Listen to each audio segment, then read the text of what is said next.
परिभाषाएं, ठीक है। सम डेफिनेशन रिलेटेड टू एस्फेरिकल मिरर, ठीक है। अब देखो वो इस चीज को समझने का प्रयास करना। देखो कोई भी रट्टा मारने की आवश्यकता नहीं है, एक बार में समझाने का प्रयास कर रहे हैं हम।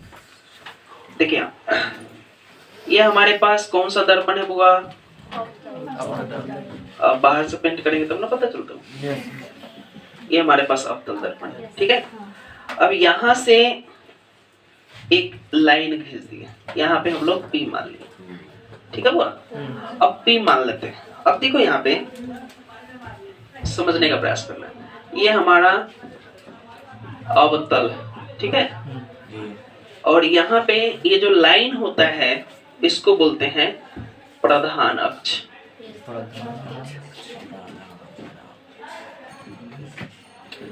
जिसको प्रिंसिपल एक्सिस बोलते हैं।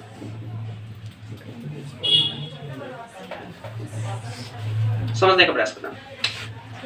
देखना गांव घर में मुखिया होता है, और यहाँ अपने वार्ड परिषद में वार्ड परिषद होता है एक तो, जो भी मेयर बोलते हैं उसको, चेयरमैन वो होते हैं। तो प्रधान है ना होता है, प्रधान होता है। तो प्रधान का मतलब प्रिंसिपल।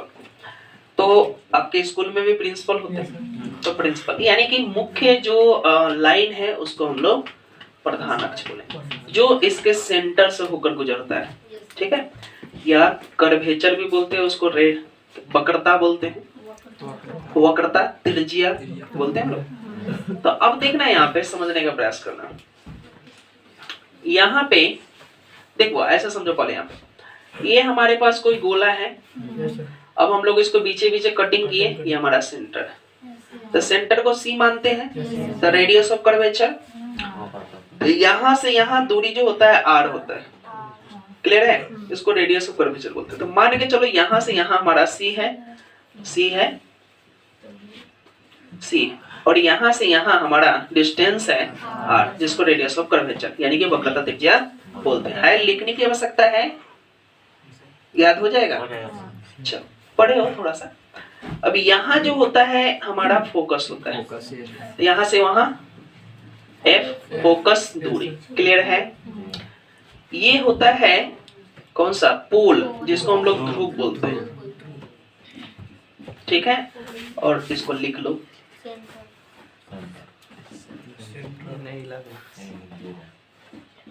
सेंटर ऑफ कर्वेचर, ठीक है।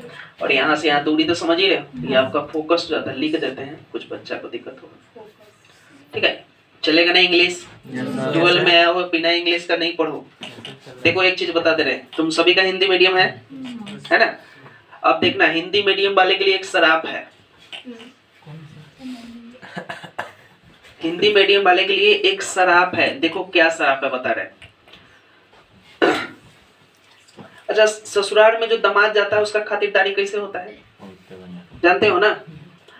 अगर फर्स्ट दिन जाता है तो खूब बढ़िया 10-12 रंग के पकवान वगैरह थाली के आसपास दिखेगा, देखो। 2-3 दिन के बाद 5 को कम हो जाएगा, फिर 2-4 दिन के बाद 2-4 को और कम हो जाएगा, और लास्ट में जब जो खूब भर दिन रहने लगोगे ससुराल, तो जे उन्हें बन रहा है वही बनेगा। पहले तोरा कुर्सी मिले तो पीढ़िया मिलतो, ऐसा में। तो अब देखना जो बिहार बोर्ड है, यहाँ के टीचर की मेंटेलिटी गजब है। लगता है कि 100 पैसे खड़ा करके उसको सलामी दिया जाए, धाए धाए मारा जाए उसको। 100 तोपों की सलामी देनी चाहिए। क्यों? क्योंकि उसको जैसे इंग्लिश मीडियम बच्चा का है ना, जैसे लिखल रहेगा यहाँ पे, इंग्लिश मीडियम लिख रहे हैं, ठीक है। अब लिखेगा इमेज, चलते ना बुआ मंछुछुर टाइप के, तो इमेज लिखेगा, इमेज इज फल्ला फल्ला फल्ला फल्ला टेक्निक, ऐसे लिख देगा, ठीक है। अभी लिख देगा।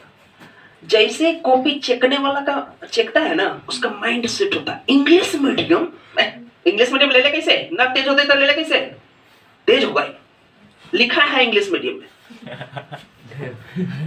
हिंदी मीडियम इमेज लिख ले, लिखा होगा चोरी चंडाली करके, पढ़ता है सब बिहार बोर्ड वाला सब। इसको इंग्लिश मीडियम में अगर 5 नंबर का क्वेश्चन है, 4.5 दे ही देगा कूट कुहड़ के, नहीं तो 5 बैठाइए देगा। हिंदी मीडियम, अच्छा 3 नंबर मिलेगा समझ में। तो ये जो इंग्लिश मीडियम वाला है बिहार बोर्ड का दामाद है समझो, बिहार बोर्ड के दामाद हो इंग्लिश मीडियम, ठीक है। ऐसा ना कि हमरे पर FIR कर दो, सब बिहार बोर्ड का दामाद है। और हिंदी मीडियम जो है ना पुरान दामाद है, पुरान दामाद मतलब पुरान हो गए 2-4 साल पुरान, उसको कोई वैल्यू नहीं। मान के चलो जो नया मेहमान आता है उसको तरुआ बगरुआ छान के खिलाएगा, और जो पुरान दे ना दही दाल भात भुजिया दे ना मेहमान के, पापड़ छनाते तय दे दिए मेहमान के ऐसा। तो वो हाल इसका ऐसा में। तो अब आपको क्या करना है कि अब देखो एकर मेंटालिटी तो तुम न सेट कर सकले, तू ओकरा सेट करे के चक्कर में तू अपना सेट कर लेबे ऐसा में। इसलिए जरूरी है कि हिंदी के साथ साथ का इंग्लिश मिक्स कर दो। लिखना है प्रधान अक्ष, यहाँ पे लिख दीजिए प्रिंसिपल एक्सिस। उसको लगेगा कि लड़का जाना नहीं तो लिख ले कैसे है।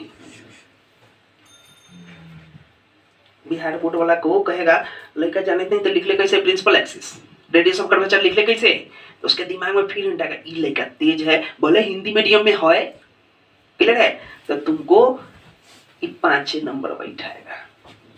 यही स्मार्टनेस आपको दिखाना है बोर्ड में, जो पूरे जनवरी सिखाएंगे, जैसे ये सब 12 वाला सीख रहा है अभी, क्लियर है। तो ये चीज क्या है कि आपको स्वच्छता दिखाना है कॉपी में, तो इंग्लिश का सहारा आपको लेना पड़ेगा। बिना इंग्लिश का कुछ भी करोगे नहीं मिलने वाला है। अच्छा एक चीज बताओ, हिंदी मीडियम वाला सा देखा है 400+ इंटर में, बहुत कम। अरे इसकी बैठी हुई साक्षात इसकी सिस्टर इतना भयंकर थी पढ़ने में, कितना दिले 397 पर टका दिए। इतना बढ़िया स्टूडेंट, उसका ही कॉपी का हम जो है PDF बना के फेसबुक यूट्यूब पर डाले हुए, इतना गजब का लिखती है और उसका नंबर इतना दिया। सुप्रिया इतना टैलेंटेड बच्ची, उसका नंबर दिया 383 की 81। राहुल इतना बड़ा टैलेंटेड, उसको भी शायद 381 दिया था। इसकी सिस्टर इतना पढ़ने में तेज, भयंकर राइटिंग लगता था, छाप के लिखा हुआ तो यू कम नंबर देता, अरे नहीं देता है। सुमन अमीषा लोग का देख लो, सबका भयंकरे कर दिया। ऋषिका का तो इंग्लिश मीडियम था तो 408। मानसी का भी थोड़ा सा इंग्लिश मीडियम था तो टिका बढ़ गया 408 की 9, ऐसे ही कुछ था कि 11 था। हमारी भतीजी लोगों का था, उसको भी टिका पेंडिंग में डाल दिया। तो कहीं ना कहीं हिंदी मीडियम वाला को पेंडिंग में डालता है, ध्यान रखना। इसलिए इंग्लिश का सहारा लेना पड़ेगा, भागना नहीं इंग्लिश से। अब देखो प्रधान अक्ष समझ में आया, पोल समझ में आया, फोकस समझ में आया, ये आपको सेंटर ऑफ कर्वेचर समझ में आ गया। चलिए और कुछ है तो वो देख लीजिए, ठीक है, कुछ पढ़ा को तो नहीं। फोकस समझ में आएगा, ध्रुव हो गया, वक्रता केंद्र हो गया, फोकस दूरी, फोकस तल।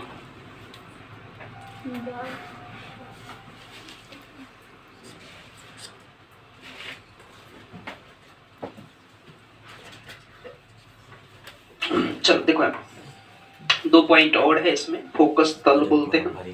तो देखो फोकस तल क्या होता है कि जैसे हम लोग कोई भी चीज काम करते हैं तो कैसे अभी बोलते हैं फोकस करो, कहाँ बोर्ड पे, तो बोर्ड पे फोकस होता है। तो मान के चलो ये फोकस है यहाँ पे, और इसके लंबवत ये सारा कुछ भी होता है। जैसे यहाँ से यहाँ डाल देगा, चाहे ये पूरा पोर्शन डाल दें, वो आपका फोकल वाला पोर्शन हो जाता है। आगे देखना अपर्चर बोलते हैं।